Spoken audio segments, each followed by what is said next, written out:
ای ماه مهر، ماه بد اخلاق، با ایده های محکم و خلاق، ما را بزن به خط کشی از چوب،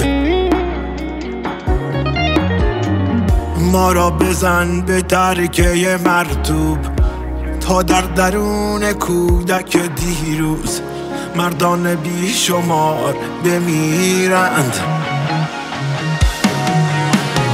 مادر مداد قرمز من کو لقمه های نان و پنیرم، آخر چگونه 20 بگیرم؟